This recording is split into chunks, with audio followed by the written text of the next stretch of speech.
EVM की लड़ाई के बारे में तो आप सब लोग जानते ही हो। ईवीएम, और अभी हमारे एक साथी ने मुझे एक किताब भी भेंट की, बहुत बहुत धन्यवाद उनका। ईवीएम एक ऐसी बीमारी है जो बाबा साहब डॉक्टर भीमराव अंबेडकर ने हमें इस देश का मालिक बनाया था ना, सबको बराबर का एक वोट का अधिकार देके। ईवीएम के माध्यम से वो हक छीन के मशीनों के पीएम और मशीनों के सीएम, आपके महाराष्ट्र में भी अभी अभी मशीनों के, यानी कि ईवीएम के सीएम यहाँ फडणवीस साहब और ईवीएम के पीएम वहां नरेंद्र मोदी साहब बन के बैठ गए। उसके लिए जो हमने संघर्ष किया है वो आप सब लोग जानते हैं। दूसरा, पिछले कुछ दिनों के 2 रिपोर्ट कार्ड और हैं। एक,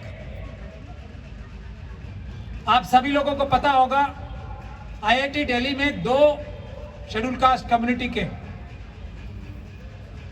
बहुत ही होनहार बच्चों का मर्डर हुआ था। पुलिस ने तो एफआईआर करनी ही क्यों है, मनुवादी व्यवस्था है तो क्यों एफआईआर करनी है। मैं खुद पुलिस स्टेशन गया तब भी एफआईआर नहीं की। हाईकोर्ट गए, हाईकोर्ट ने भी एफआईआर मना कर दी। 2 महीने के अंदर अंदर 2 होनहार बच्चे मार दिए गए आईआईटी दिल्ली में। सुप्रीम कोर्ट हम गए तो वहां से एफआईआर के ऑर्डर हुए दोनों बच्चों की हत्याओं के, आईआईटी दिल्ली के जो डायरेक्टर्स हैं उनके खिलाफ।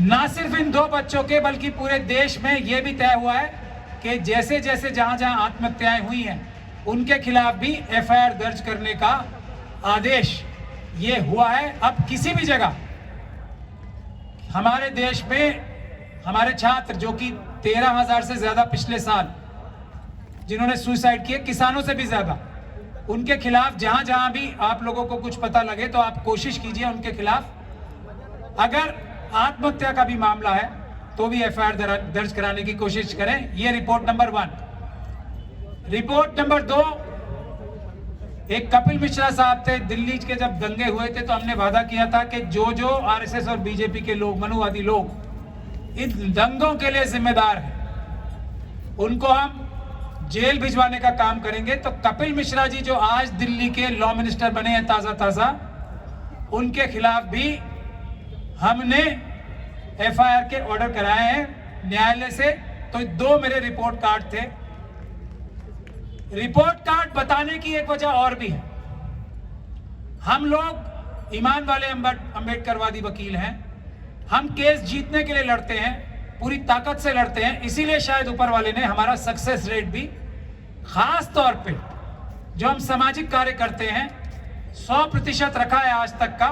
मेरा रिपोर्ट कार्ड बताने का, अपना आपसे संवाद शुरू करने से कि पहले ये बताने का बहुत जरूरी मैंने समझा, इसलिए मैंने बताया। तो जो लड़ाई कानूनी चल रही है माननीय उच्चतम न्यायालय में, आप लोग हौसला रखें। वो लड़ाई हम 100% जीतेंगे, हारने का सवाल ही नहीं उठता।